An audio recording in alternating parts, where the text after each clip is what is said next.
think a lot of managers, and I know this because I was one, um,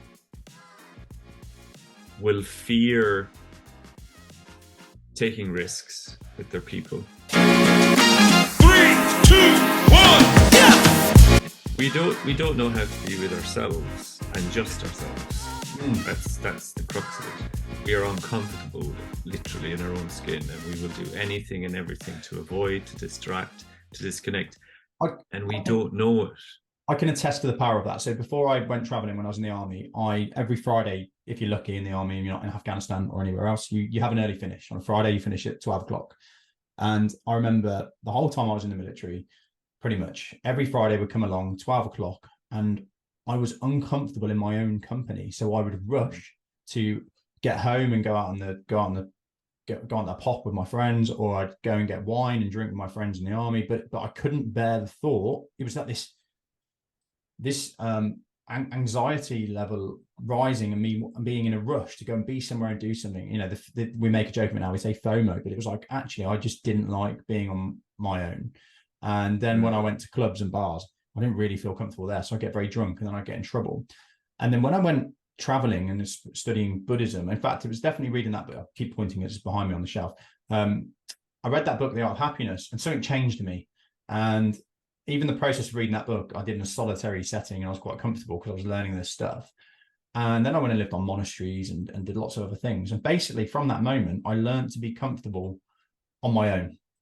Whereas now I'm probably a hermit, right? I've probably gone too far the other way. But before that, I didn't have that skill. And having that skill helped me stop drinking, helped me save money, helped me start businesses, helped me get into the best shape of my life, even though I'm older than I used to be. So yeah, I think that's such a powerful thing. And I think that you've hit on there, that people aren't comfortable being in their own company. And when you're not comfortable being in your own company, that leads to alcohol, drugs, mobile phones, entertainment, all the things which make money, which is obviously a whole separate conversation, right?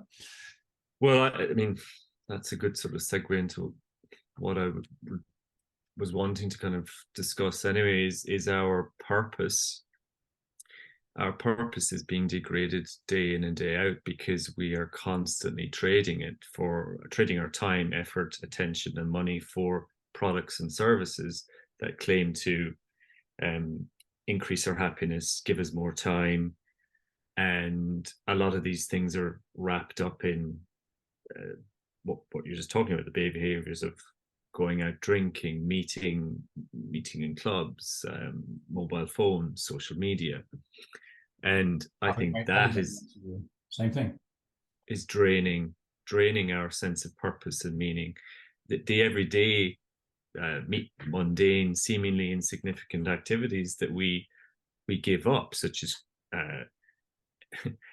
literally just, how about just going out for a run rather than having to put on some wearables and bring your phone with you and you're trading your attention to apps and wearables. I don't know if you're into wearables, but you're trading your attention for those kind of things. You're trading convenience foods.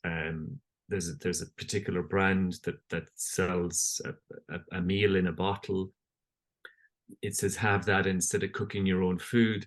Like the latent effect of these things on our psychology is now being realized. I mean, our purpose has been degraded for over the last 50 years because of products and services. And I suppose the real challenge of that is because part of my brain's going, well, some things are good for convenience, right? Because it means we can do things that are more aligned. We can spend more time on the things that we're purposeful about. But I think the problem is that when you get so obsessed with just making money to buy those things so that you can have more time, you just get stuck in this vicious loop of you need the money to buy the things to make the money to buy the things. And it's like, but the purpose thing isn't there. So it's this never ending, never fulfilling, soul devoid function, right? A cycle. But you mentioned so that you could focus your time on more purpose.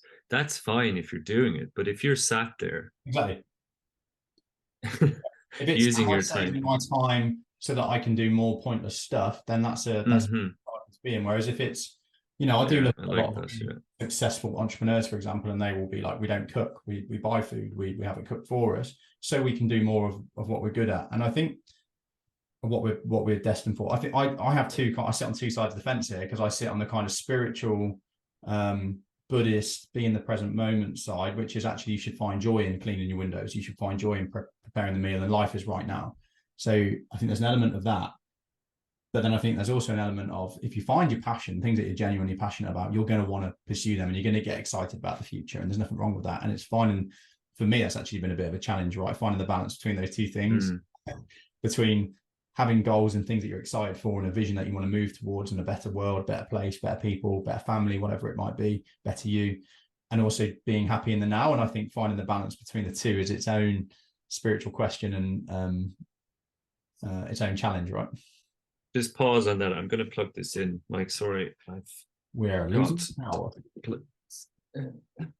So, whilst you're plugging that in, Emmet, we've gone quite a high level spiritual there, and I think you have to, right? I think I think it shows that you've got a good level of insight into this, because if you skip that stuff, you're kind of glossing over the main issue, right? But I think what I'd like to try and do now is bring it back down to earth a little bit. So we'll move away from those high level spiritual concepts and come more towards, okay, I'm a manager, I'm a business owner, I'm a business leader, I'm responsible for people. How can I do that better? How can I function better as an individual? How can I create a culture where people thrive? And generally speaking, the people that will listen to and watch this are people that do care about their people. And often you'll find that is part of their struggle, right? They care so much about their people. And I know this because I've got the t-shirt. They care so much about their people, then they worry about any conflict going on. So then they try and not have any of that. And they worry about putting stress on the people. So they try to not have any of that. But then they obviously have to meet the demands of the business as well. So I think generally speaking, the people here would have listened to those stories of interest, like about me with the military, you with the CEO. But I think they'll be thinking, well, that's not me, because the whole reason I listen to this podcast is because I care about people. In fact, what they will resonate with is how frustrated they get when they encounter people like that. But still, let's say these people are good people. They do care about people like you and I. It's still not easy, right, to create an environment where we get results for the business, we get results for the customers, and we create a culture that the employees and everybody loves. Why do you think that is? And what do you think are some of the key things that you'd need to focus on? So you are connected to your spirit in regards to you care about people. What do you think are going to be the next kind of challenges that people face? I think a lot of managers, and I know this because I was one, will fear taking risks with their people. Yep.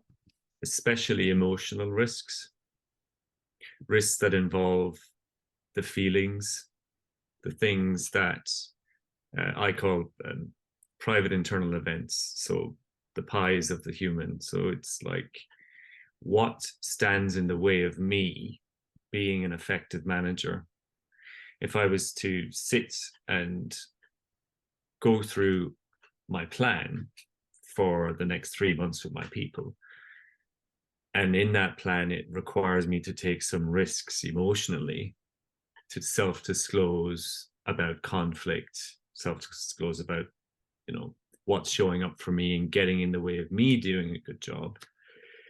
If I'm looking at that plan and I say to myself, do you know what? I'm going to do this, and I'll do it tomorrow. I'm going to speak to the team about this tomorrow. And then it comes to tomorrow, and then it's like, I'll schedule it for next week. Right now, we've got all these meetings going on, this piece of work to do. It's avoidance, essentially. I think there's two things that I'm picking out from there. So I would draw two different things from what you just said. So I would say one is decision making. I think that's one challenge that all leaders and managers face, of making decisions that bring with them challenge and risk, and then which any good decision does, right? And then the second piece is the avoidance of or fear of conflict.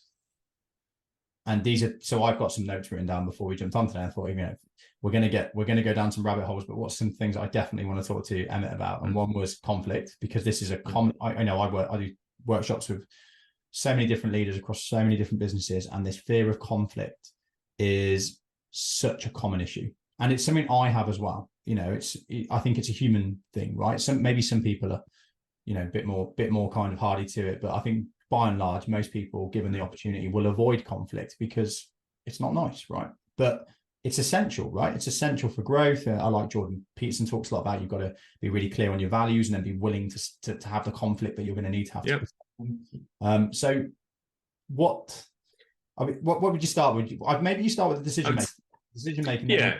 Conflict, right? I mean, the thing about these decision making and conflict is it's like a reticulating model, right? The chicken and the egg, which comes first, If I have a decision to make, I might be in conflict with myself because I fear judgment. Yep. So in order for me to handle that, this is the work that I do with ACT, is to expose the leaders, which is what we do. We expose leaders to decision-making examples, and we also expose them to the conflict. It's almost like a role play. Yeah. So in psychotherapeutic model, exposure therapy is a big thing in ACT.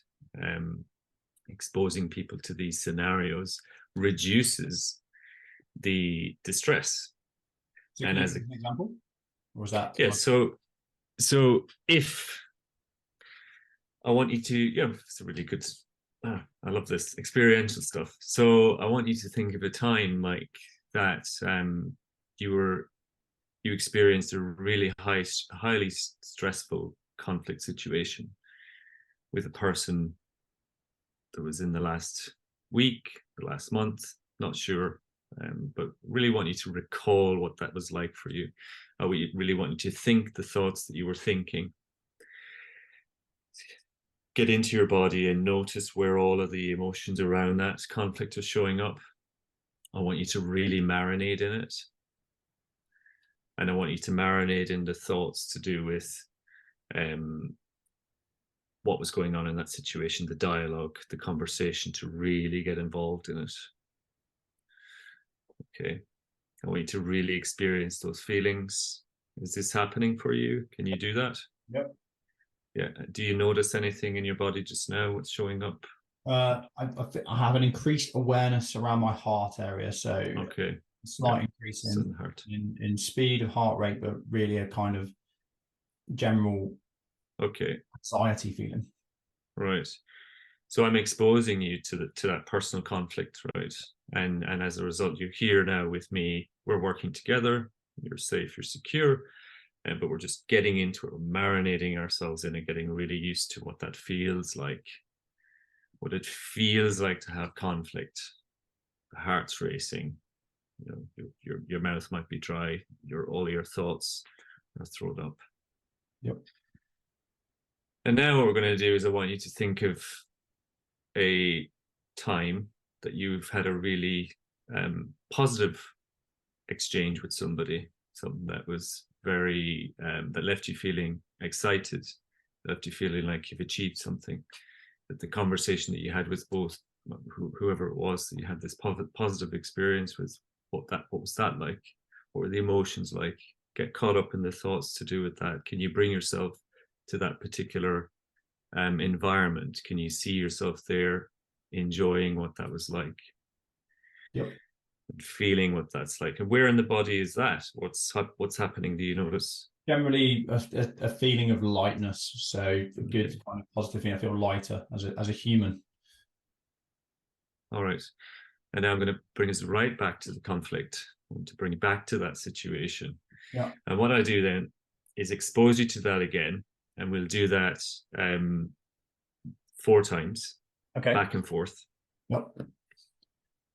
And what tends to happen, what the research shows and the science shows, is that a lot of the feelings associated with conflict and the feelings associated with joy and happiness and excitement, they're the same feelings. It's just that we relate to them in a very different way, right? Because sometimes if you're very excited, your heart rate will increase. Yep. But sometimes if you're anxious, your heart rate will increase. Yeah, I did feel both in the heart area, actually. Mm. I said lightness, but it was all around here. Like, it kind of still felt that slight increase in my heart rate, still felt like it was there. But so I call this river dipping, right? River dipping from conflict to excitement. And it's exposing you to what that's like. And then what we would do is we would make a plan. It's like, okay, now that you've experienced what the conflict is like, you know, can we sit and make a plan as to around how you're going to make decisions going forward, and what's likely to show up and get in the way relating to those decisions. And if conflict still shows up, we'll sort of work on the emotional impact of that. Sometimes we do a physicalizing exercise where I would take it out and we would give it a shape, a size, a texture. The river dipping exercise, that the emphasis of that, or the focus of that, is to help a person recognize, be aware of how they feel physically when conflict arises, so that they can actually have a level of awareness about that, as opposed to just reacting to it. And also drawing parallels between the physical sensations of the conflict and the physical sensations of the excitement, to realize that it's not bad. That sensation isn't inherently bad. It's just absolutely just body responding, and we don't have to take that as a surface level sign to avoid this. So it's like teaching you to lean into it, I guess. Essentially, yes. I mean, we don't get to choose. This is an act saying, but we don't get to choose what emotions show up, what thoughts show up, but we do get to choose how to respond. And that's the beauty of ACT, acceptance and commitment therapy, or training, is that you can choose how you respond to the conflict internally, so you can manage it outside in the workplace environment. Yeah, you can, you know, managers or trained managers to do this with a conflicting team. But ultimately, as you, just to go back to what you said, conflict in and of itself, the data shows that it's not bad for us. It doesn't cause us harm. It's conflict handled poorly and related to in a negative way that's what causes harm. And I think there's such a challenge for managers and leaders in today's day and age, and everybody, in fact, because of, you know, if you go on social media and you look at many things that are going on and where the popularity is around certain messages, the general message that is, I think we are having a bit of a backlash against this now, which is a good thing, but the general message that's portrayed in social media is conflict is bad. And if you disagree with somebody or say something that might offend somebody, then your career or life could be over, because you're going to get cancelled and people are going to gang up on you on Twitter, right? And I think that's creating a terrible atmosphere, because what it's doing is it's killing debate. It's killing people being open and honest, and it's leading to people feeling they just have to be silent, or they have to agree with general consensus, otherwise they're going to upset people. And I think the wider ramifications of that are huge, right? A team can't function without conflict. Something that I say to a lot of teams is and managers is, do you have any conflict in your team? And a lot of them will say no, and I'll be like, that's a bad thing. It means one of two things. It means you're all perfectly aligned and nobody disagrees with anything anybody else says, which is very, very, very unlikely. Or it means you and your team are fearful of conflict, so you're not being open with each other about what your thoughts are and what you're thinking. But I also resonate that it's just so difficult, because as a manager or leader, you've got the mental health concerns of today, you've got the kind of wokeism and PCism, which can mean that if you're fearful of saying anything, because you might be put on the front page of the news because you said something in jest that came out as being, you know, offensive to somebody 70 years ago, and you've just re-brought it up. So I'm being facetious, but no, I completely understand where you come from. I see it too. I do think that the lack of emphasis on individual is what's creating this. Like, individually, we have a personal responsibility that when we go to work, to show up as the best person that we possibly can. The organization, the leaders, the managers have a responsibility to increase that, to support me, to make me the best possible employee as I can be for them, and to make my experience in that organization a positive one. But it begins with the self. If I'm turning up to work to try and catch my manager out or catch my team members out, or to be difficult because I don't know how to relate to my private internal events in an effective and functional way so that I can be a decent human being, then it's going to be very difficult for a manager to manage me, right? So social media in the external world, outside of the organization, social media, what you read, what you see, who you know, what you believe, all of these things, if you hold them really tightly, they won't benefit you when you're working in organizations. If your aim is to try and harm other people, you know, with your opinions and your beliefs, that's not healthy. But if you can hold your beliefs and your values and your opinions lightly and be able to be flexible, then you'll have a much more effective time, effective and positive time in the workplace.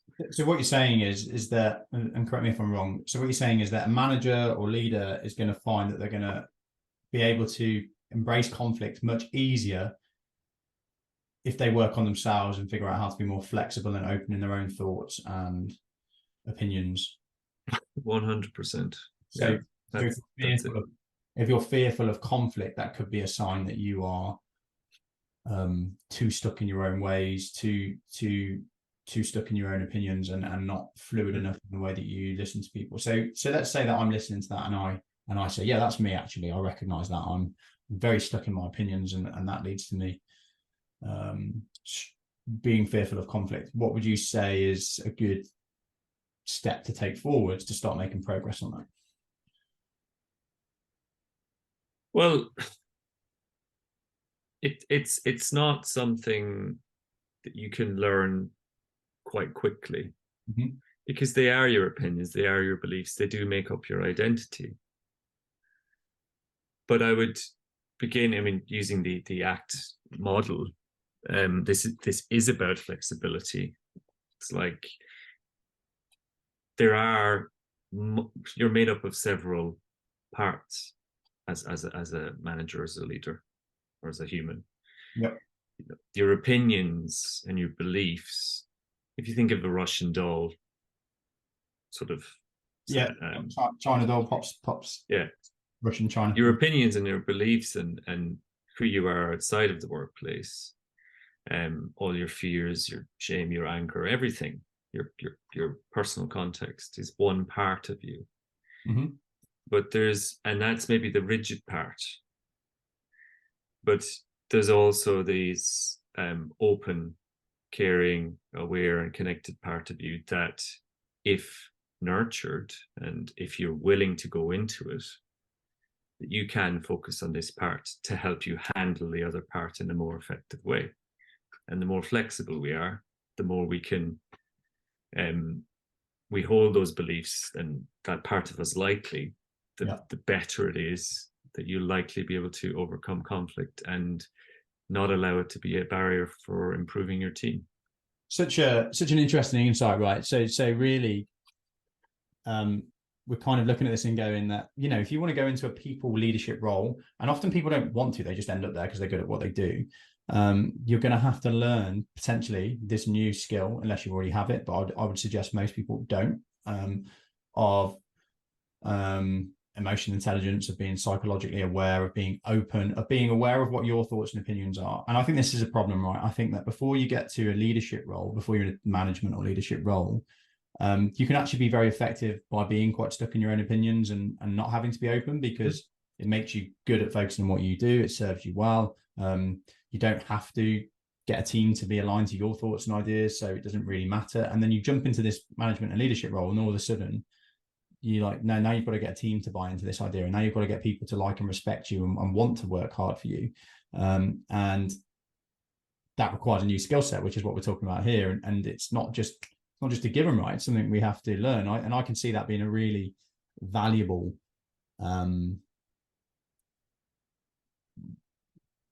not course as such, but learning module for new managers. Right? Let's learn about being more psychologically open, because you are going to have conflict in your role. You're going to have to make decisions, which some people are going to find difficult. You're going to have people disagree with you. You're going to have to upset people to be an effective manager, because the other option, and this is where I see most managers fall into, if I'm honest, and I think the modern political environment that is contributing to this. What most of us fall into is being passive or pacifist. So we're scared of the conflict. We worry about saying the wrong thing and getting told off or offending somebody. We're worried about conflict in general. So what we do is we just kind of don't make decisions, just kind of go with the flow. Which, what does that lead to in the long run? It leads to a team not feeling very fulfilled, team being overwhelmed because you say yes to too much. You don't have clear defined working practices, so other departments send too much work to you and you don't say no because you're scared of conflict. And it's just this short-term comfort. I'll avoid the conflict, which leads to loads of long-term pain, which is my team aren't listening to me. I feel stressed and overwhelmed. We've got too much work. People don't respect me. Yada, yada, yada. Well, this goes with this, I am a manager. That's my title, right? So this is my job. And you become the manager. But ultimately, the manager it's a role. But I work as a manager. I'm not the manager. Right? So just to sort of explain what I mean by this, when we cling tightly to this conceptualized self of being a manager, it increases our expectations around how we should be and how we need to be, right, around performance and what deliverables. But with flexibility, this flexible approach, it's I work as a manager and these are my responsibilities. It gives you this kind of distance from being caught up in the content of being I am manager rather than I work as a manager, right? So you get this distance, you have this flexible approach to be doing the work that you're clearly very good at or that you're passionate about, but you're not caught up in the identity of being a manager, because the identity can hold you back from being flexible and being human, and it sort of, you lose the other parts of yourself when you cling tightly to this conceptualized identity of a manager. Makes sense? Yeah, it does make sense. I'm just thinking about if I agree.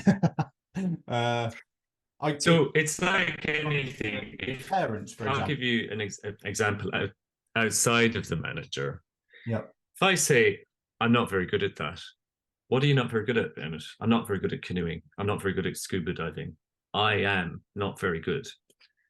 Apply that same thinking to I am a manager.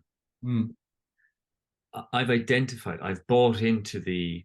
But you could say I am a manager and be aware that you're other things as well. So you could say I am a parent, right? It's not my only. I'm not right. That's the point, right? Yeah.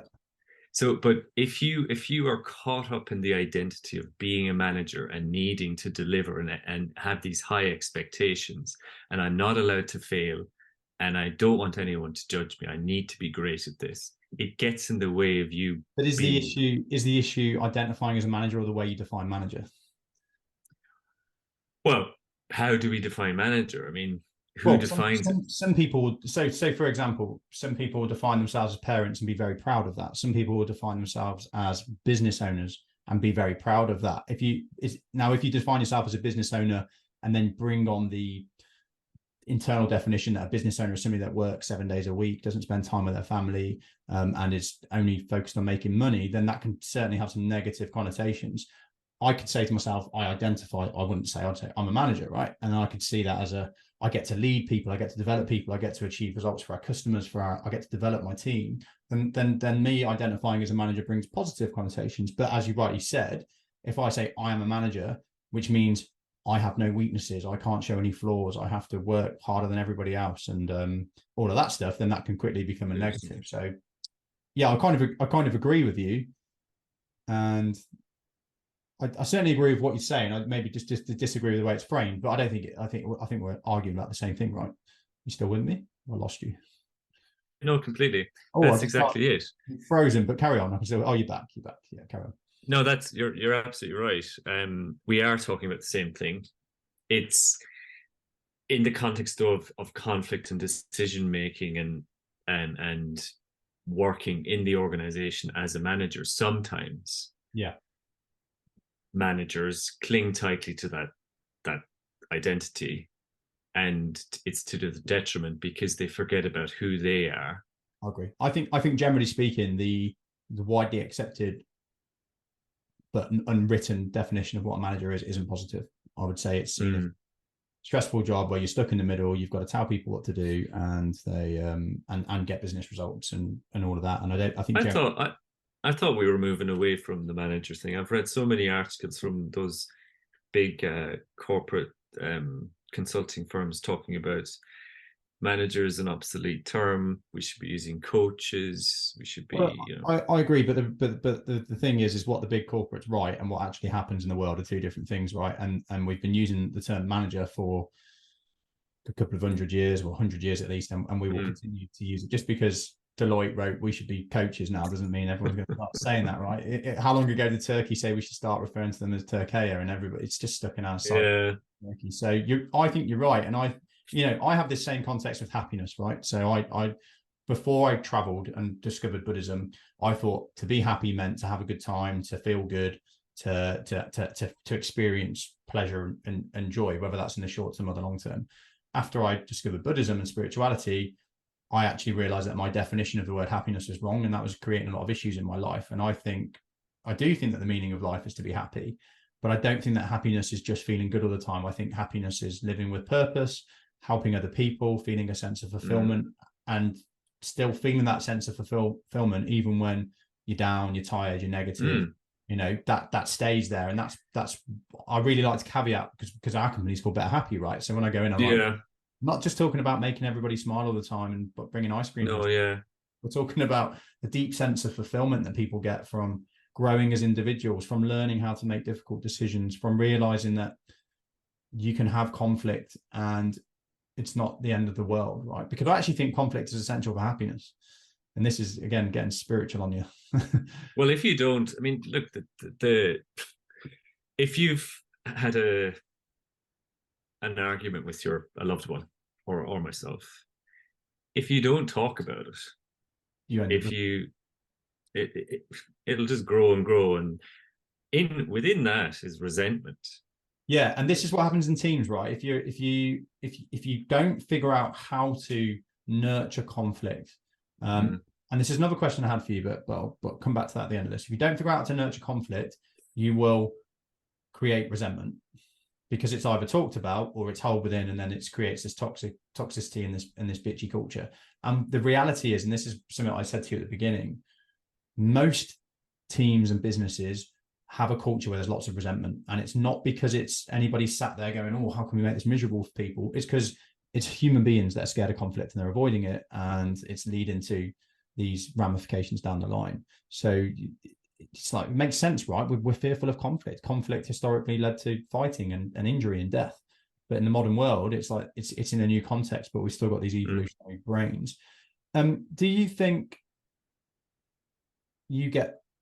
what's your thoughts on conflict then, about getting better at it with exposure to it and with practice? What's my thoughts? How do you mean in particular? So let's say you've got somebody that's sat there and they're like, they've listened to this and they're like, yeah, but I really do hate conflict. Just the thought of having a difficult conversation with somebody makes me start to shake and get anxious.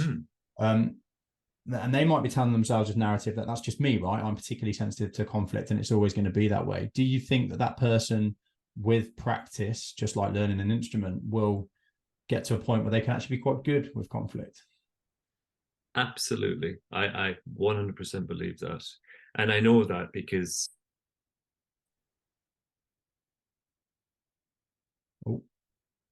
joys of you are willing to go into the conflict with the tools and the skills. I lost you at, I know that because, and then I lost you. Your internet cut out. Yeah, I know that you can improve, and you can in many ways move towards conflict. Quite it can it can be part of your daily activities in the workplace. Because I've worked with people who have, and I've done it on myself. Yeah, And I think when you're willing to go into the conflict and you have the skills and the tools to do so, it makes you a more effective human. I've made I've strengthened relationships because of it. Managers and leaders I've worked with have done the same. Family, the It's same. fascinating. It's fascinating, isn't it? The people that are the most people focused, that care the most, are the ones that are probably going to be the most fearful of conflict, generally, which is going to lead to them having not the impact that they want to have, and having the wrong culture and atmosphere, which is going to lead to them suffering. And I think this is where so much unhappiness in the workplace comes from. I think you've got passionate, people-focused business owners and business leaders that want it to be amazing. They want it to be amazing for their customers. They want it to be amazing for their employees. But their fear of conflict leads to them just letting things slide, not being aligned to their values, not moving things the way they want it to move. And then before they know it, they kind of they're in this horrible environment that they didn't mean to create. It's just been created by this fear of conflict. And I guess you've got to like almost have a star chart on the board and like say, right, you got to engage in conflict 10 times this week, and then give yourself a star every time. things like that to nurture yourself towards it, but also seeing on a logical level that the avoidance of it is not going to lead to you helping people. Yeah, I think I lost you a bit there, Mike. I think, are we back? Yeah, you're back. I can hear you. So the star chart you were saying they should have. I was saying that perhaps, if you are one of those people, because I think this is a lot of people, and I resonate with this message now, and I did 5 years ago, especially, if you're one of these people that's fearful of conflict, but you're a leader, you're a people leader, a business owner, whatever it might be, you've got to encourage yourself to start building this skill, because for you to actually care for people the most and create the outcomes you want to create, you have to get comfortable with conflict. No, it's like learning to drive. You've got to do it, right? One of the processes that I identify in managers and leaders and people that I work with who do not like conflict, and I recognize this in myself as well, is that when we don't do the action around resolving conflict or approaching conflict, we tend to beat ourselves up, right? There's the psychological process of you can't, but you're not doing this again. My top tip for that would be to acknowledge that you're suffering because you don't like conflict, and respond with kindness, which is essentially self-compassion. It's to say, do you know what? There must be something so important to me here that would create this emotion that's trying to prevent me from resolving this. And at the opposite end of the conflict is the resolution, right? People who don't care wouldn't feel this. It's you care, you hurt where you care the most. This stuff, because you don't want to do it, it's important. And choosing choosing courage as a value, and expressing it in quality actions to do with resolving conflict or having the conversation. It's a very useful value to kind of cultivate. Focus on. Yeah, so I guess there's and it's also reframing it in your mind as being essential, right? So the fact that you're beating yourself up about this shows you that you care, so give yourself a break. And then the next part is you've got to convince the rational part of your mind that tries to talk you out of the conflict because it says it's bad, it's going to be uncomfortable, you can do it next week. You've got to convince that part of your mind that it's like nah. Yeah, exactly. You've got to yeah. That no, this isn't right for me to get the results that I want, for me to be a fantastic manager, for me to be a fantastic leader, for me to create a great culture for my team, for me to get incredible results for our customers. Conflict is an essential part of the step, and I've got to get more comfortable with that. And I know that I know this part of me, whatever it is going to try and talk me out of it, but I'm not going to let you do it. I think that your listeners might be interested to know, we've talked about the what's going on for people and what's getting in the way. It's the how to, if they wanted to leave after they listen to this talk, and make a plan to resolve conflict, they could sit down and ask themselves two very important questions. Who's important to me and what's important to me about resolving this conflict? And they could literally take that very simple template and go to the team and ask them the exact same question, the exact same two questions, to get the conversation going around whatever the situation is. It's a very simple way of disclosing, who's important to me here around this conflict, and what's important to me around this conflict, and take it from there and see what happens. I don't believe in sort of formulaic approaches to having to like set things up and needing to create an initiative, so to speak. You can resolve these things quite quickly, and it signals to the group, team, to whoever, that this person is willing at risk to resolve this, and it kind of taps into that emotional aspect of it as well. That's just a very simple tip or pointer, I would say. Cool. I think we could talk about this for hours, but very quickly, we are at our 90-minute point, and I know that this is I know it's a really important topic for people, and I think I don't want to put a statistic on it because it's going to be made up, but I think a significant amount of hardship and lack of growth in businesses would be solved if we just trained everybody in a leadership and management position to have a healthy relationship with conflict. I think it's a huge thing. And like I said, I think politically we're pushing it the other way, which is creating new challenges for leaders and managers, but we need a movement, right? We need a movement that reframes conflict as being a good thing, as an essential thing, and that we can disagree with each other without hating each other, and we can have honest debate. We've had a little bit of debate on this and on this thing. There's been things where you've said it and I've said, I don't know if I agree with that, and we don't dislike each other for it. It's just part of the process of getting to a shared result. And I think that's, again, a really important thing, right? You're in that business, move towards a shared result. Go on. I agree. So before we end, let me just share with you an experience that I had with a team member a couple of years back. I was willing to take the risk or to approach a team member about a particular issue, and it just went from 0 to 100 in an instant. This person got up, was screaming at me, left the room, came back in. And I made a decision there and then. I thought, I'm going to stand shoulder to shoulder with this person, metaphorically, until we can get through this. They can throw everything at me, and they threw some stuff at me that was just not true. Yeah. And my mind was like saying all of these things about this person to get me out of the situation. But I thought, no, I'm going to stick with this. It does take courage, and it does take that willingness. How did you frame that, Emmet? I think that's a really great example and worth going over time on. So how did you said, I'm not going to leave until I've sorted this. What was the outcome that you were looking for, and how did you know what that outcome? So the outcome for me was, it was very the scenario was, this person was interrupting the other team. Yep. Using their telephone, and we all had an agreement that we wouldn't do that. So that's some very small thing. Yep. So I decided to have a conversation about it.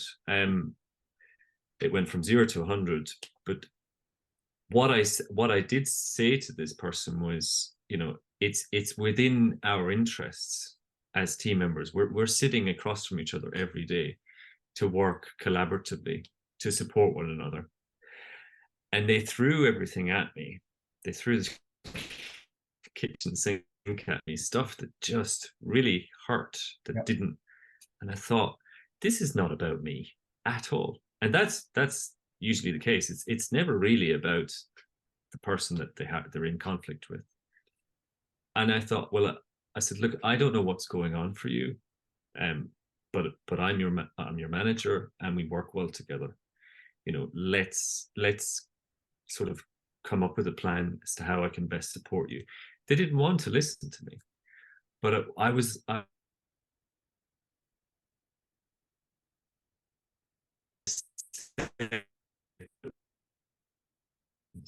Your your internet let you down again there, Emmet. So they didn't want to listen to you, but am I back? you're back. So yeah, they didn't want to listen to you, but What I had yeah, what I proposed, but they knew that I mean, I used the words, said, I'm not going anywhere.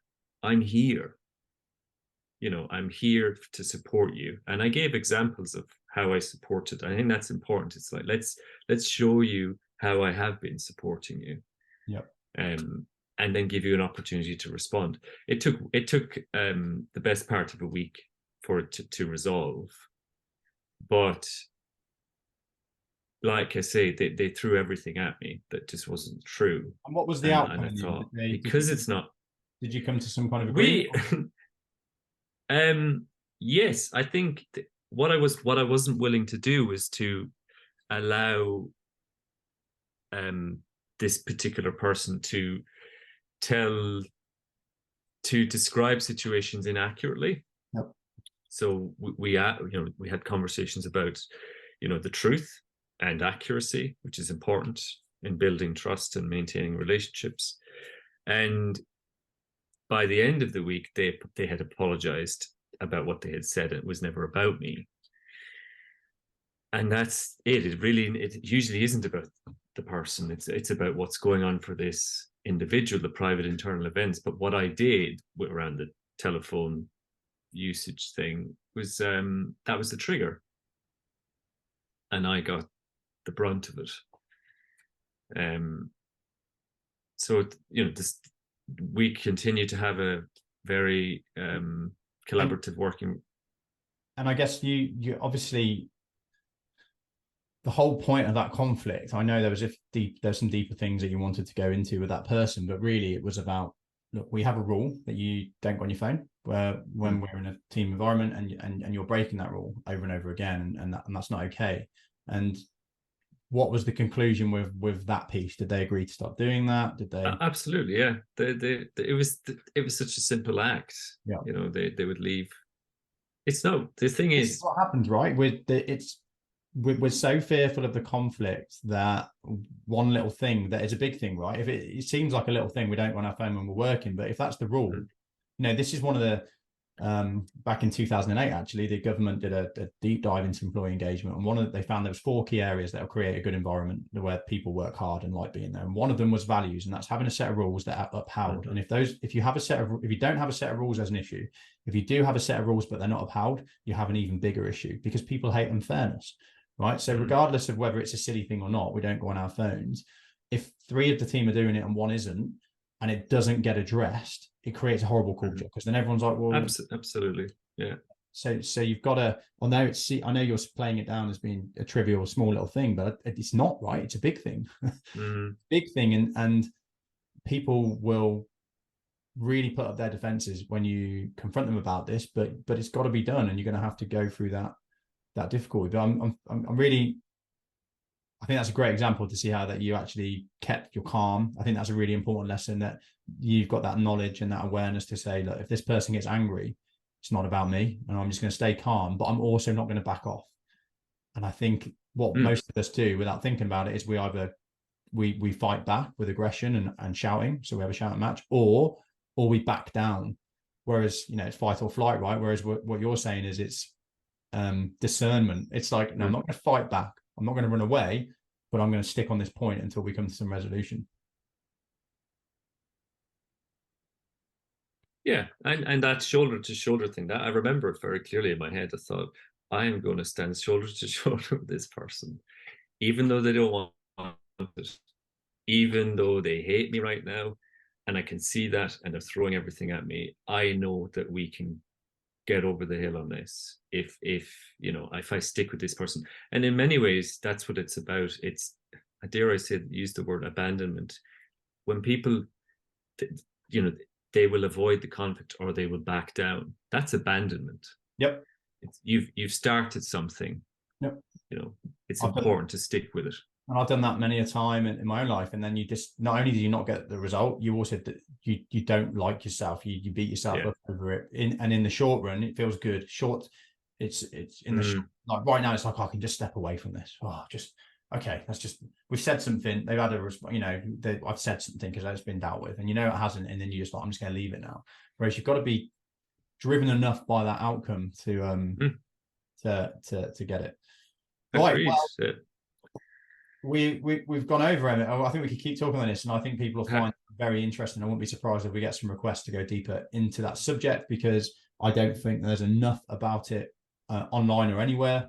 I think it's a really important and hot topic, and I think if we want to make the world better, businesses better, people's lives better, this kind of information around how your own mind works and how to get into conflict and how it's not bad and how you can go about it is vital. So I can definitely see more content coming out on this topic. Thank you so much for taking the time to share your thoughts and insights with us, and for being so open with your own stories. No, thank you, Mike.